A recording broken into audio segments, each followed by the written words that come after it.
જય સ્વામિનારાયણ. સહજાનંદ વિદ્યાલયના video lecture શિક્ષણમાં આપ સર્વ વિદ્યાર્થી મિત્રોનું હાર્દિક સ્વાગત છે.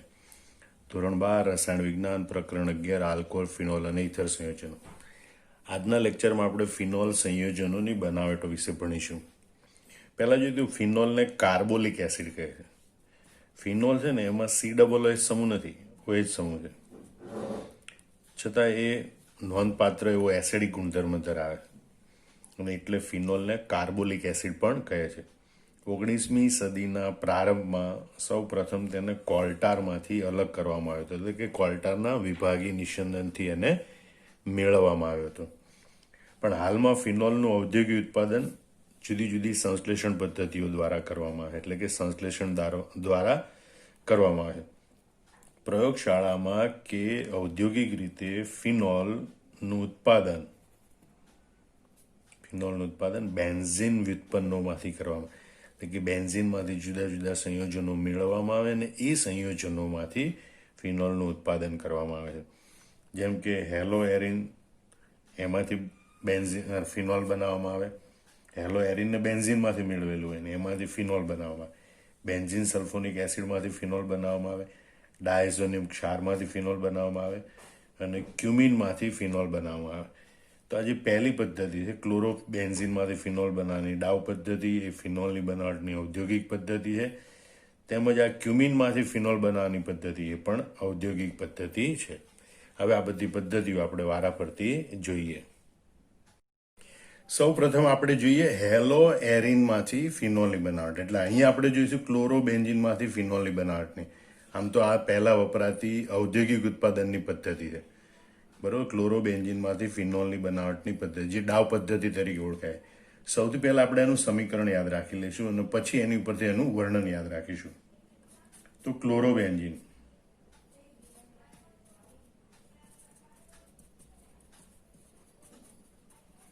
બરોબર, એની 623 કેલ્વિન તાપમાને 312 દબાણે 6 થી 8% સોડિયમ હાઇડ્રોક્સાઇડના દ્રાવણ સાથે સંકલિત કરવામાં આવે, એટલે કે એની સંયોજવામાં આવે, પ્રક્રિયા કરવામાં આવે. તો પ્રથમ ફિનોલનો સોડિયમ ક્ષાર, સોડિયમ ફિનોક્સાઇડ મળે અને ત્યાર પછી આ જે સોડિયમ ફિનોક્સાઇડ છે એનું એસિડીકરણ કરવાથી,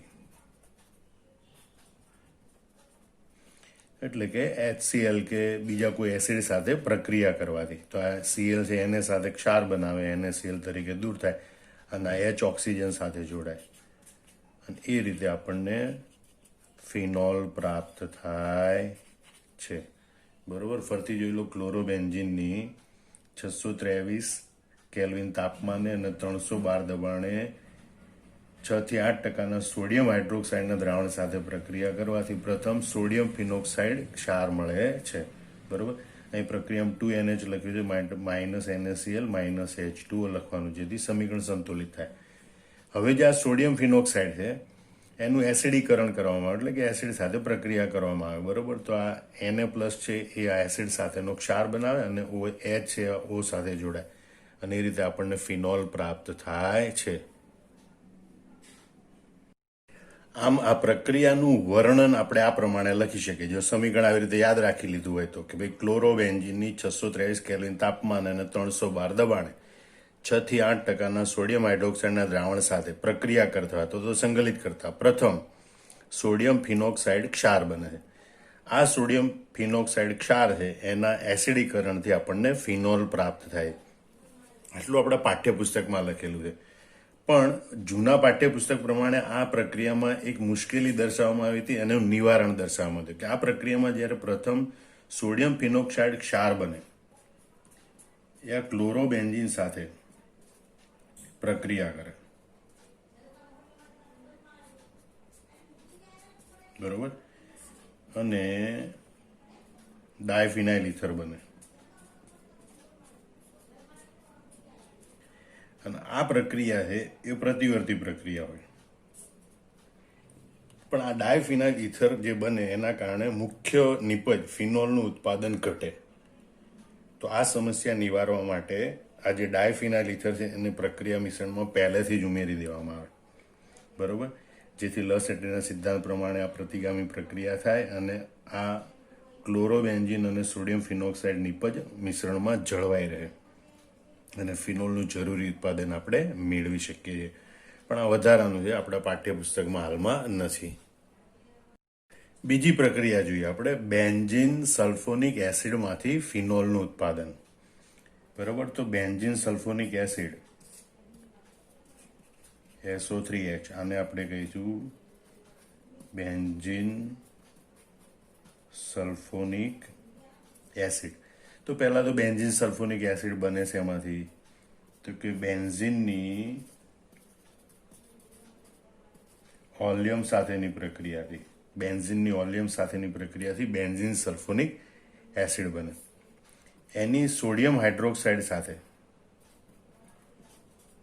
પિગલન કરવામાં આવે તો પિગલિત સોડિયમ હાઇડ્રોક્સાઇડ સાથે બેન્ઝીન સલ્ફોનિક એસિડની પ્રક્રિયા કરવામાં આવે તો સોડિયમ ફિનોક્સાઇડ ક્ષાર મળે, બરોબર. અને પછી એનું એસિડીકરણ કરવામાં આવે એટલે કે HCl સાથે પ્રક્રિયા કરવામાં આવે તો આપણને ફિનોલ પ્રાપ્ત થાય છે. આ રીતે બેન્ઝીન સલ્ફોનિક એસિડમાંથી ફિનોલ છે બનાવી શકાય છે.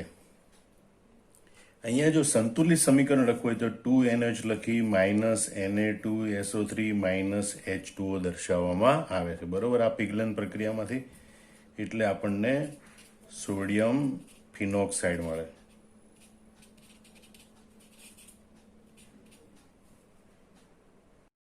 આ સમીકરણ યાદ રાખી લો, પછી એ સમીકરણના આધારે આ પ્રક્રિયાનું વર્ણન લખી શકાય, જે હવે આપણે અહીંયા લખીએ. આમ વર્ણન જોઈએ તો બેન્ઝીનની ઓલિયમ સાથેની પ્રક્રિયાથી બેન્ઝીન સલ્ફોનિક એસિડ મળે. બેન્ઝીનની ઓલિયમ સાથેની 353 કેલ્વિન તાપમાને પ્રક્રિયા કરવાથી બેન્ઝીન સલ્ફોનિક એસિડ મળે. તેની પિગલિત NOH સાથે પ્રક્રિયા કરતા તેમાંથી સોડિયમ ફિનોક્સાઇડ ક્ષાર બને, બરોબર.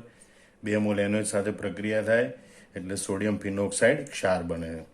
અને આ ક્ષારનું એસિડીકરણ કરવાથી આપણને ફિનોલ મળે છે, બરોબર. સૌ પ્રથમ ઔદ્યોગિક ઉત્પાદન ફિનોલનું આ પદ્ધતિથી કરવામાં આવ્યું હતું. હાલમાં આ પદ્ધતિથી એનું ઔદ્યોગિક ઉત્પાદન કરવામાં આવતું નથી. ફિનોલના ઉત્પાદનની આપણે ત્રીજી પદ્ધતિ જોઈએ, ડાયએઝોનિયમ ક્ષારમાંથી ફિનોલ. તો પણ ડાયએઝોનિયમ ક્ષાર છે એ પ્રાથમિક એરોમેટિક એમાઇનમાંથી મેળવવામાં આવે. પ્રાથમિક એરોમેટિક એમાઇનનું એક અગત્યનું ઉદાહરણ છે એનિલિન, બરોબર. આપણે એનિલિન કહીએ અથવા એમ કહેવાય કે આની સિવાયના બીજા કોઈ પણ પ્રાથમિક એટલે NH2 સમૂહ ધરાવતા એરોમેટિક એમાઇન, એમાંથી પહેલા ડાયઝોનિયમ ક્ષાર બનાવવાનો. ડાયઝોનિયમ ક્ષાર છે એમાંથી પછી ફિનોલ બનાવવાનું.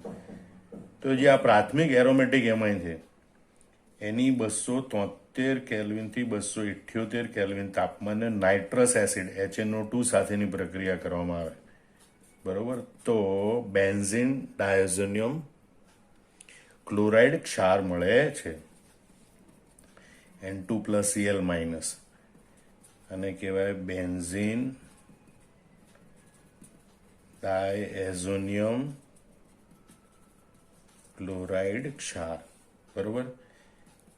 Na2+HCl આની પ્રક્રિયાથી આ નાઇટ્રસ એસિડ મળે અને નાઇટ્રસ એસિડની એનિલિન સાથેની પ્રક્રિયાથી બેન્ઝીન ડાયઝોનિયમ ક્લોરાઇડ ક્ષાર મળે.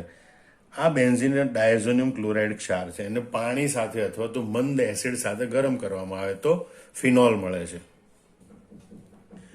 એને આપણે પાણી સાથે ગરમ કરવામાં એટલે હુંફાળું ગરમ કરવામાં આવે તો આપણને એમાંથી OH ફિનોલ પ્રાપ્ત થાય છે, +N2+HCl. તો આ રીતે ડાયઝોનિયમ ક્ષારમાંથી ફિનોલ મળે છે. ફરીથી વર્ણન જોયું, પ્રાથમિક એરોમેટિક એમાઇન, અહીં આપણે લઈશું એનિલિન, એની 273 કેલ્વિનથી 278 કેલ્વિન એટલે હકીકતમાં 0 થી 5 ડિગ્રી સેલ્સિયસ બરફના તાપમાને નાઇટ્રસ એસિડ સાથે આ પ્રક્રિયા કરવામાં આવે તો બેન્ઝીન ડાયઝોનિયમ ક્લોરાઇડ ક્ષાર મળે. અને પાણી અથવા તો મંદ એસિડ એટલે કે મંદ HCl કે મંદ H2SO4 નું દ્રાવણ હોય એની સાથે એને ગરમ કરવામાં આવે તો આ રીતે આપણને ફિનોલ પ્રાપ્ત થાય છે. આ સમીકરણ યાદ રાખી લેવાનું, એની ઉપરથી અહીંયા વર્ણન યાદ રાખવાનું. આમ જોઈએ કે એરોમેટિક પ્રાથમિક એમાઇનની 273 થી 278 કેલ્વિન તાપમાને નાઇટ્રસ એસિડ HNO2 કે જે NNO2 અને HCl ની પ્રક્રિયાથી મળે એની સાથેની પ્રક્રિયા કરવાથી ડાયઝોનિયમ ક્ષાર મળે. બરોબર. આ ક્ષારને પાણી સાથે ગરમ કરતા અથવા તો એની મંદ એસિડ સાથે પ્રક્રિયા કરતા આપણને ફિનોલ પ્રાપ્ત થાય છે. ફિનોલના ઉત્પાદનની ચોથી પ્રક્રિયા જોઈએ, ક્યુમિનમાંથી ફિનોલ.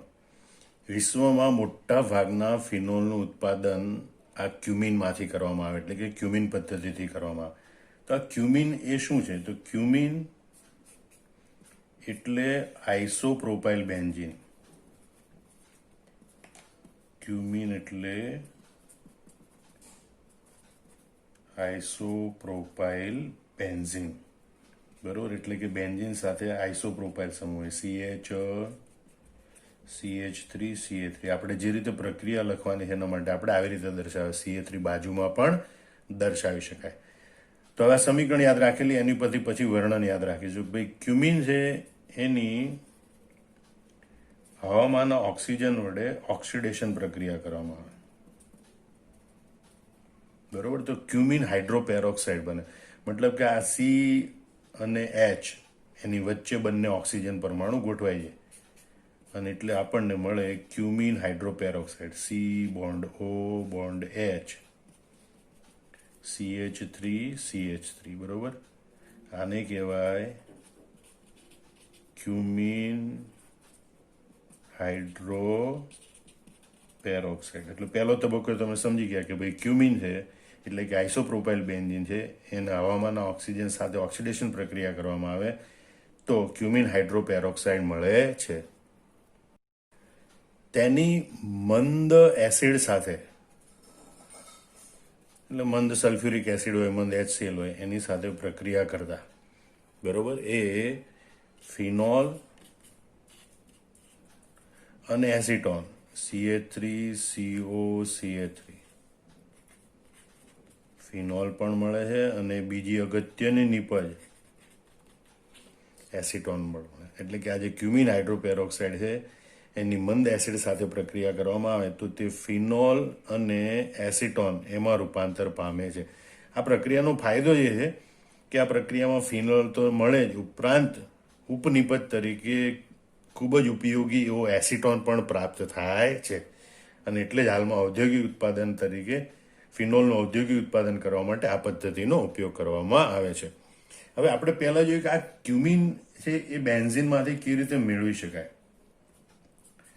તો બેન્ઝીન છે એની CH3CH ડબલ બોન્ડ CH2 એટલે કે પ્રોપીન સાથે, બેન્ઝીનની પ્રોપીન સાથે H3PO4 ઉદ્દીપકની હાજરીમાં 523 કેલ્વિન તાપમાને પ્રક્રિયા કરવામાં આવે તો આ ક્યુમિન એટલે કે આઇસોપ્રોપાઇલ બેન્ઝીન મળે છે. પછી આ રીતે આગળ પ્રક્રિયા થાય અને ફિનોલ મળે. આ પ્રક્રિયાનું વર્ણન આપણે કેવી રીતે લખવું એ જોઈએ. આમ પહેલો તબક્કો આપણા પાઠ્યપુસ્તકમાં આપ્યો નથી, પણ લખવું એ વર્ણન તો આ રીતે લખી શકે કે બેન્ઝીનની H3PO4 ઉદ્દીપકની હાજરીમાં 523 કેલ્વિન તાપમાને પ્રોપીન સાથે બંધ પાત્રમાં પ્રક્રિયા કરતા પ્રથમ ક્યુમિન બને. બરોબર, પછી ક્યુમિન છે એ હવાની હાજરીમાં ઓક્સિડેશન પામી અને ક્યુમિન હાઇડ્રોપેરોક્સાઇડ બનાવે છે. ક્યુમિન હવાની હાજરીમાં ઓક્સિડેશન પામી અને ક્યુમિન હાઇડ્રોપેરોક્સાઇડ બનાવે અને એની મંદ એસિડ સાથે પ્રક્રિયા કરતા તે ફિનોલ અને એસિટોનમાં રૂપાંતર પામે છે. આ પદ્ધતિથી ઉપપેદાશ તરીકે ઉપયોગી નિપજ એસિટોન એનો વધુ જથ્થો પ્રાપ્ત થાય છે.